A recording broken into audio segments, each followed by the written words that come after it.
Hi friends, welcome to Thaiyal Kalai channel. Today வந்து நம்ம angel sleeve எப்படி தைக்கிறதுன்னு தான் பார்க்க போறோம். First வந்து sleeve தைக்க வேண்டிய துணி எடுக்கணும். அந்த துணியை வந்து நான் முக்கோணமா மடிச்சு வச்சிருக்கேன்.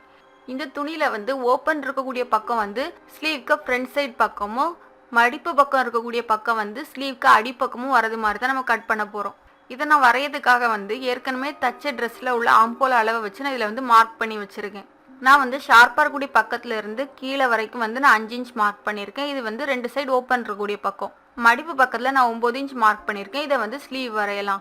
ஸ்லீவ்ல ஏற்கனவே நான் சொல்லிட்டேன். இதில் வந்து மேல் பக்கம் வந்து ஓப்பன் இருக்கக்கூடிய பக்கமும் அடிப்பக்கம் வந்து க்ளோஸ் இருக்கக்கூடிய பக்கமும் தான் நம்ம வெட்ட போகிறோம். இந்த ஸ்லீவ்ல அடிப்பக்கத்துல தான் நம்மளுக்கு வந்து பெருசா நீளம் வேணும். அப்பதான் விரிஞ்சி அழகா இருக்கும் பார்க்கறதுக்காக. அதனால நான் 17 இன்ச் மார்க் பண்ணியிருக்கேன். உங்களுக்கு எவ்வளோ இன்ச் வேணுமோ நீங்க வந்து மார்க் பண்ணிக்கலாம். ஃப்ரண்ட் சைடில் வந்து உங்களுக்கு ஸ்லீவ் நீளம் எவ்வளோ வேணும்னு சொல்லிட்டு நீங்கள் பார்க்கணும். எனக்கு 5 இன்ச் போதும், அதனால நான் 5 இன்ச் மார்க் பண்ணுவேன். இந்த ரெண்டையும் வந்து நம்ம வளைச்சி கோடு போடணும். ஒரு 3 வளைவாச்சும் இருக்கிறது மாதிரி இதை வந்து நம்ம வளைச்சி கோடு போட்டுக்கலாம்.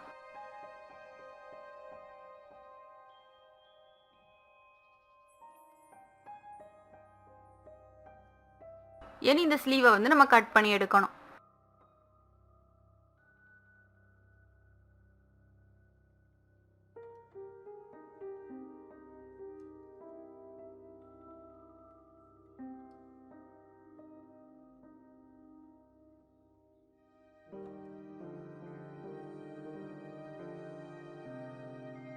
இப்போ வந்து இந்த ஸ்லீவை வந்து நம்ம கட் பண்ணி எடுத்துட்டோம். இந்த ஸ்லீவ்ல வந்து ஃப்ரண்ட் சைடு வரதுக்காக நம்ம ஒரு 5 இன்ச் வந்து மார்க் பண்ணி தான் வளைச்சி கோடு போட்டிருப்போம். அந்த ஃப்ரண்ட் சைடு வரக்கூடிய அந்த 5 இன்ச்சை மட்டும் நம்ம 2 பக்கமும் சேர்த்து வச்சு தைக்கணும்.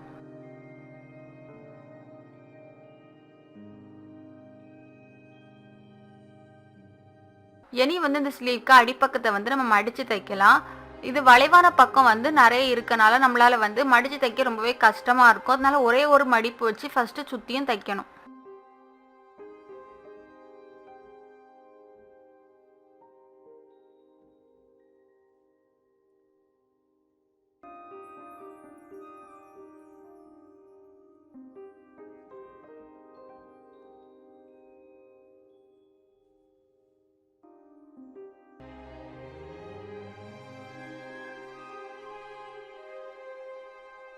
இப்போ வந்து தச்சு முடிச்சிட்டோம். இனி இன்னொரு மடிப்பு வச்சு சுத்தியும் தைக்கணும். இப்படி தச்சுனா நம்மளுக்கு வளைவான பக்கத்துல எந்த சுருக்குமே வராம அழகா வரும்.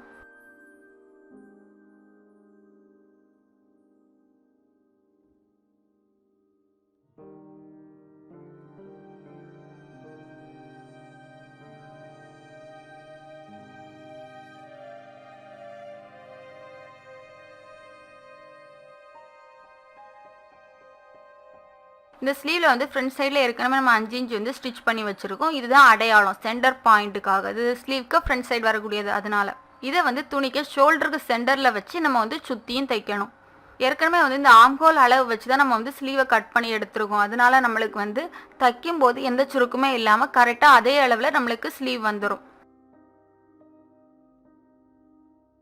நீங்கள் வந்து எந்த ஸ்லீவில் வந்து துணி தைக்க போறீங்களோ அந்த துணியை வந்து மொத்தமாக ஸ்டிச் பண்ணி முடிச்சிடணும். அதுக்கு ஆம்கோலை வச்சு இந்த ஸ்லீவை வந்து நம்ம கட் பண்ணி எடுக்கணும்.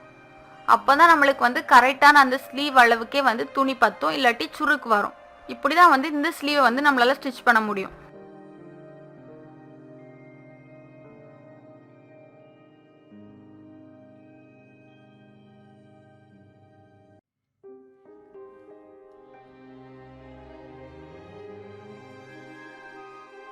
இந்த ஸ்லீவ் வந்து ஸ்டிச் பண்ணி முடிச்சதும் இப்படி தான் இருக்கும். இந்த வீடியோ உங்களுக்கு பிடிச்சிருந்தா லைக் பண்ணுங்க, ஷேர் பண்ணுங்க, மறக்காம சப்ஸ்கிரைப் பண்ணுங்க.